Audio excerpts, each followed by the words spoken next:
Sejumlah buruh perusahaan di Kota Bekasi, Jawa Barat berharap kenaikan upah 2025 sebesar 6,5% bisa segera diterapkan perusahaan.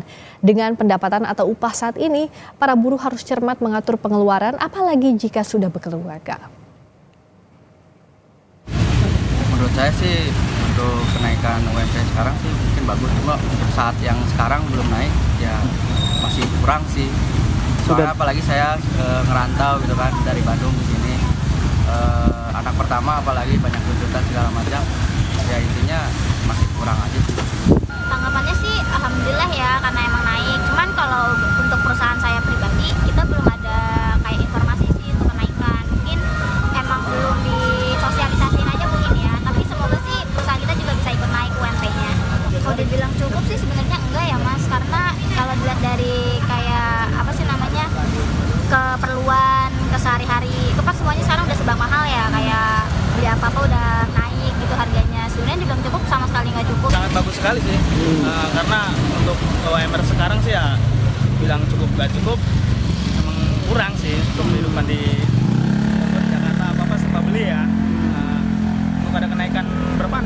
6%. 6% itu cukup membantu lah. Lantas mampukah kenaikan upah dapat mendorong daya beli masyarakat? Bagaimana pula jaminan bagi pekerja jika kenaikan upah tidak memicu gelombang PHK? Kita bahas malam ini bersama juru bicara Kantor Komunikasi Kepresidenan Adita Irawati. Lalu ada Wakil Ketua Bidang Ketenagakerjaan Asosiasi Pengusaha Indonesia Apindo Darwoto dan Presiden Asosiasi Serikat Pekerja Indonesia Aspek Muhammad Rusdi. Selamat malam Mbak Adita, Pak Darwoto, juga Pak Rusdi. Ya, selamat malam. Pak Rusdi. Ya, Mbak. Selamat malam ya. Pak Rusdi. Selamat malam, saya ke Mbak Adita dulu. Jadi dengan upah minimum naik 6,5%, hitungannya seperti apa kalau dari sisi pemerintah ini dianggap baik untuk buruh tentu, tapi tidak memberatkan kalangan pengusaha? Ya, yang pertama yang perlu juga harus kita lihat ya bersama-sama bahwa ini adalah upaya yang luar biasa dari Pak Presiden Prabowo Subianto ya, dalam rangka untuk meningkatkan kesejahteraan dari para pekerja. Ya, kita lihat bahwa dari visi misi beliau, dari program-program prioritas ini memang kelihatan sekali bahwa arahnya adalah untuk kesejahteraan semua kalangan dan dalam konteks ini adalah kesejahteraan para pekerja. Dalam rapat terbatas beberapa hari yang lalu beliau sudah mengumumkan langsung, ini satu hal juga yang istimewa ya, karena diumumkan langsung oleh Presiden, kenaikan UMP 6,5%. Yang ini sudah merupakan hasil dari pembicaraan, diskusi, dan tentu juga konsultasi dengan berbagai pihak, termasuk juga dengan perwakilan para buruh ya dalam hal ini. Nah, mengapa sampai ke angka 6,5%? Ini sebenarnya juga sudah melalui berbagai kajian, khususnya kalau kita lihat beberapa aspek atau faktor-faktor seperti tingkat inflasi, kemudian juga pertumbuhan ekonomi, ya itu tentu kita lihat. Di samping tentu juga harus mempertimbangkan berbagai kepentingan. Jadi ada satu kompromi yang harus ditemukan ya antara kepentingan para pekerja dan kepentingan pelaku usaha. Karena kita juga tidak ingin angka yang ditetapkan ini nanti berdampak tidak produktif bagi pengusaha juga ya. Kita berharap pekerja mendapatkan kenaikan upah dan dari situ juga ada daya beli yang meningkat. Di sisi lain pelaku usaha juga tetap dapat melakukan usahanya tanpa ada dampak-dampak yang nanti mengkhawatirkan dan justru nantinya merugikan para buruh atau pekerja itu sendiri. Tadi sudah disampaikan Pak Erlangga yang paling buruk itu kan pemutusan hubungan kerja ya. Tentu kita tidak ingin itu terjadi. Sehingga angka 6,5% ini formulasi yang diambil adalah hasil dari sekali lagi bagaimana semua kepentingan itu kita coba akomodir. Dan ujungnya adalah bagaimana pertumbuhan perekonomian kita juga bisa berjalan sesuai dengan target kita. Itu yang utama, Mbak Friska ya. Baik. Dan jangan lupa bahwa dalam konteks kesejahteraan ini juga sebenarnya pemerintah kan baru saja juga ya menyampaikan adanya beberapa program-program yang ini nanti juga tentunya dampaknya juga positif bagi para pekerja. Ya seperti nanti akan ada program makan bergizi gratis, ada kemudian program keluarga harapan dan sebagainya. Yang itu nanti juga harapannya tentu bagi para pekerja bisa meningkatkan kesejahteraan. Baik, jadi dianggap kalau dari pemerintah diumumkan langsung oleh Presiden Prabowo Subianto bahwa ini bisa meningkatkan daya beli baik untuk kalangan pekerja dan dianggap 6,5% ini masih bisa diakomodasi oleh kalangan pelaku usaha. Nah, baik, bagaimana kalau dari sisinya Apindo? Tapi kita akan bahas usai kumandang azan maghrib bagi wilayah DKI Jakarta dan sekitarnya sesaat lagi, termasuk juga bagaimana kalau dari sisi buruh, karena kan yang paling penting juga buruh ini atau pekerja ini sebagai pihak yang mendapatkan langsung kebijakannya, merasakan langsung, apakah ini menjamin ketenangan juga di tengah tadi ada buffer paling akhirnya adalah yang diantisipasi gelombang PHK itu yang tidak diinginkan. Kita akan bahas sesaat lagi usai kumandang azan maghrib bagi wilayah DKI Jakarta dan sekitarnya berikut ini. Pak Indonesia Malam kembali hadirkan perbincangan terkait kenaikan UMP bersama dengan juru bicara Kantor Komunikasi Kepresidenan Adhita Irawati. Masih bergabung juga Wakil Ketua Bidang Ketenagakerjaan Apindo Pak Darwoto dan Presiden Asosiasi Serikat Pekerja Indonesia Aspek Muhammad Rusdi. Sekarang saya ke Apindo. Pak Darwoto, kalau Pak Erlangga, Menko Erlangga mengatakan bahwa hitungan angka ini sudah memperhatikan cost of structure dari yang padat karya maupun non padat karya. Apakah kalau dari Apindo ini masih bisa diikuti kenaikan 6,5% ini? Ya, pertama Apindo mendengar pemberitaan atau disiaran langsung oleh Bapak Presiden bahwa kenaikan upah minimum tahun 2025 6,5%, kami cukup kaget. Dan karenanya kami mencermati apa yang disampaikan oleh Bapak Presiden tersebut. Nah, tentu kami dari Apindo juga mempertanyakan dasar perhitungannya itu bagaimana gitu kan. Karena selama ini kan kalau berbicara mengenai kenaikan upah minimum tentu ada dasar-dasar hitungannya. Ya, kalau kita bicara mengenai kenaikan upah minimum sejak tahun 2010-an sampai 2015 itu kan juga ada dasar hitungannya. Artinya 100% menuju ke KHL ya. Kemudian 2015 itu ada PP 78, itu juga ada dasarnya ya, yaitu inflasi ditambah pertumbuhan ekonomi. Jadi ada dasar-dasar itu. Kemudian berlangsung sampai tahun 2018 atau 19. Kemudian ada PP 36, ada masa Covid, kemudian juga ada Permen 18 dan terakhir ada PP 51. Artinya kita terbiasa dengan adanya dasar hitungan, dasar perhitungan. Kalau disebut oleh Pak Menko ada cost structure apa segala macam, tetapi ini tidak pernah kita menjadi dasar di dalam kenaikan upah minimum. Ya, jadi ini yang perlu kita kita kritisi atau kita cermati. Apindo menganggap angka 6,5% ini terlalu berat dan tidak bisa dilakukan, Pak Darwoto? Ya, tentu skala industri yang ada di negara kita ini kan macam-macam ya. Tadi Pak Erlangga juga menyebut ada yang padat karya, ada yang non padat karya. Kita tahu semua lah, padat karya kondisinya juga tidak sedang baik-baik saja gitu loh. Kalau dibebani dengan 6,5%, artinya ini kan beban sangat berat sekali gitu. Nah, bagaimana mereka bisa tumbuh dan berkembang dan bagaimana mereka bisa mempertahankan dalam kondisi sekarang aja sampai dengan bulan September yang lalu tingkat pemutusan hubungan kerja di sektor padat karya aja udah mencapai di atas 50.000. Nah, ini nanti dengan tahun depan diberikan tambahan 6,5%, ini ya kita tidak tahu apa yang akan terjadi. Memang pemerintah akan membentuk satgas dan lain sebagainya, tetapi yang paling penting di sini adalah satu kepastian. Dasar hitungannya itu menggunakan apa? Oke. Bagaimana cara perhitungan yang ditetapkan oleh pemerintah? Dan juga kita juga harus sadar betul. Kan tadi disebutkan oleh sesuai dengan pernyataan Pak Presiden kan kenaikan upah untuk meningkatkan kesejahteraan, tapi di sisi lain juga dunia usaha juga dijaga kestabilannya. Nah, ini tentu ini menjadi tugas tidak hanya pemerintah saja, tapi juga dari pengusaha. Memang opsi PHK menjadi opsi yang terakhir. Ya, tapi sebelum itu kan juga kita harus melakukan komunikasi. Tadi juga disebutkan bahwa sudah bertemu, sudah mengundang dengan kalangan serikat pekerja. Saya kok tidak mendengar adanya pembicaraan ataupun diskusi ataupun minta pendapat dari kalangan pengusaha yang dalam hal ini Apindo gitu. Oke. Jadi keseimbangan inilah yang perlu dijaga sebenarnya. Oke, sebelum saya tanya ke perwakilan aspek, saya ke Mbak Adita dulu untuk tadi ditanyakan oleh Pak Darwoto, hitung-hitungannya seperti apa dan soal komunikasi dianggap tidak ada diskusi komunikasi dengan pengusaha. Silakan, Bu Adita. Ya, yang pertama tentu soal komunikasi ya. Saya rasa komunikasi ini sudah dilakukan tentunya oleh kementerian-kementerian teknis yang terkait ya. Kemarin juga ketika Pak Presiden mengumumkan itu didampingi oleh Menko Perekonomian Pak Erlangga dan juga tentu Menteri Tenaga Kerja. Artinya berbagai pihak yang terkait dengan penetapan UMP ini sebenarnya sudah diajak bicara ya. Memang yang terakhir Pak Presiden bertemu dengan perwakilan dunia usaha, perwakilan para pekerja atau buruh ya. Namun demikian tentu dari kementerian terkait lainnya juga itu sudah melakukan ya komunikasi dengan kalangan dunia usaha ini.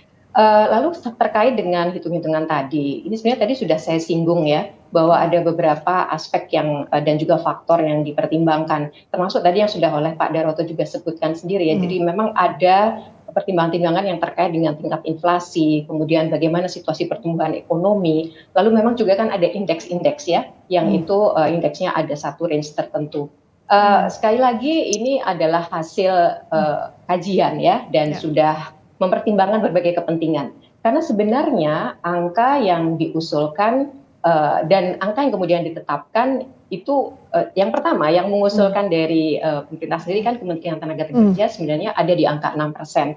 Buruh sendiri range-nya 8-10%. Ya tentu kita harus melihat ya bagaimana dua kepentingan ini juga kompromis dan akhirnya kita sampai pada titik angka 6,5% tadi. Jadi sekali lagi ini menjaga keberimbangan dan titik komprominya sebenarnya antara kepentingan-kepentingan yang tadi memang harus dijaga oleh pihak pemerintah. Termasuk opsi terakhir yang diantisipasi pemerintah bakal membentuk satuan tugas atau satgas khusus bekerja untuk menangani PHK ya. Mbak Adita, Menko Erlangga juga menyebut bahwa satgas ini disiapkan untuk mengantisipasi potensi PHK sebagai imbas kenaikan UMP 6,5%. Kita dengarkan dulu pernyataan dari Menko Erlangga.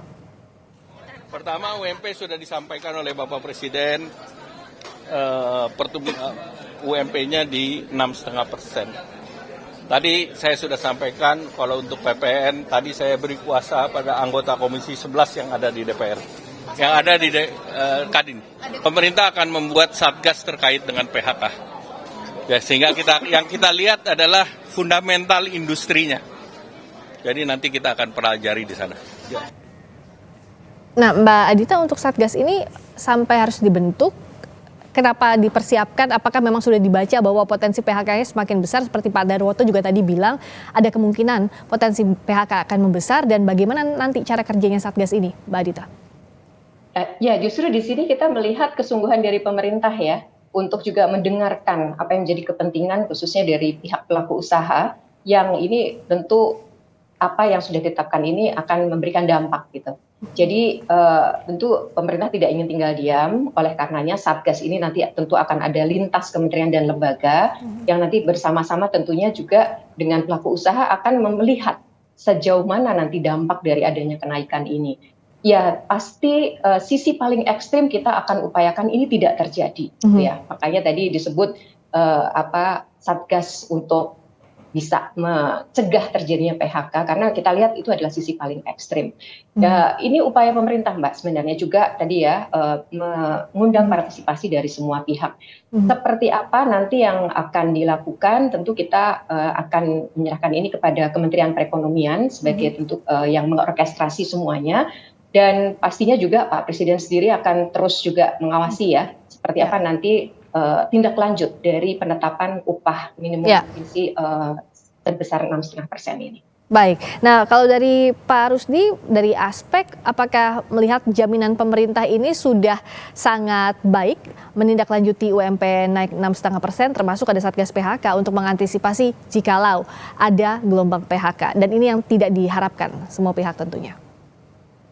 Ya, yang pertama kami mewakili buruh, terutama anggota kami Aspek Indonesia, mengucapkan apresiasi dulu nih kepada Pak Prabowo dan juga Pak Menaker yang telah menaikkan upah minimum ini sebesar 6,5%. Nah ini adalah satu hal penting bagi kami, Presiden turun langsung dan juga Menakernya juga mau berinisiatif untuk membangun ruang dialog ya kepada buruh dan juga pada pengusaha. Jadi dialog juga sudah terjadi di lembaga-lembaga tripartit yang dan juga termasuk dewan pengupahan yang di situ juga ada unsur pengusahanya.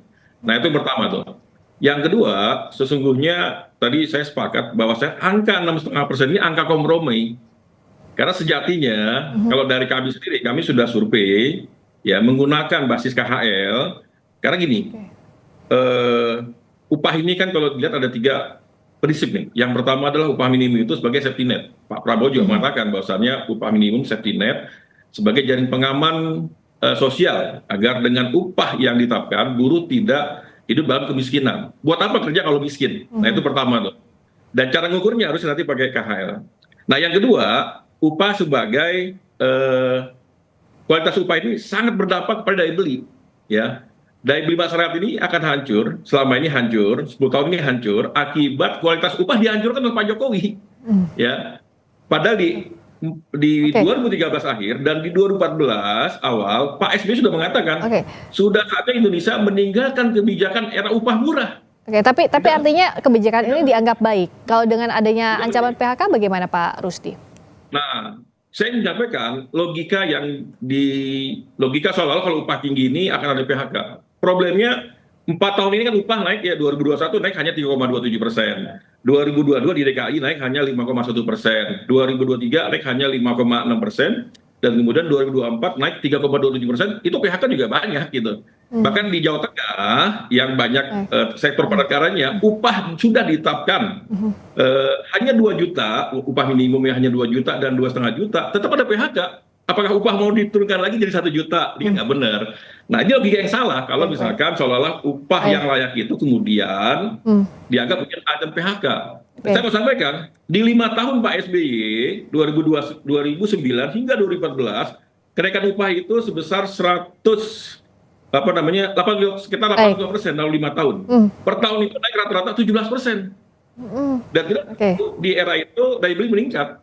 Nah, apa yang kemudian oleh Gus Dur tahun 99 ketika krisis ekonomi yang luar biasa, bahkan lebih parah dari sekarang, Gus Dur tahun 2000 itu ya menaikkan upah minimum sebesar 49%. Di tahun 2001 naik 23%, di tahun 2002 naik 37%. Efeknya apa? Alhamdulillah. Krisis ekonomi kemudian membaik gitu kan, PHK yang baca PHK kemudian industri tumbuh. Karena gini sederhana, tadi saya sampaikan bahwasannya upah minimum ini adalah sebagai pendongkrak daya beli. Pendongkrak beli kemudian meningkatkan konsumsi rumah tangga, menguatkan konsumsi rumah tangga sebagai basis utama PDB. Basisnya itu. Nah yang ketiga adalah bahwasannya ya upah minimum itu disampaikan oleh Pak Darwoto ya, bahwasannya bagaimana dengan upah padat karya. Saya mau sampaikan, janganlah upah padat karya itu kemudian jadi bumper bagi pengusaha untuk kemudian terus mendorong kebijakan upah murah.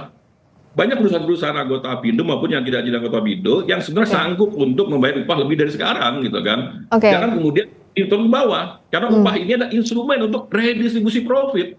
Nah, fair gitu kan. Kalau misalkan perusahaan-perusahaan bagus, upahnya kemudian disamakan dengan yang padat karya, nah fair gitu kan. Nah saya pikir sudah saatnya, logikanya belajarlah ya teman-teman dari era di Gus Dur dan juga era SBY, justru dengan upah yang layak ini akan mendorong kualitas upah, daya beli, dan insya Allah industri baik elektronik, otomotif, farmasi, kesehatan, termasuk UKM ini akan bangkit. Jadi diharapkan ini bisa meningkatkan daya beli begitu ya Pak Rusdi ya?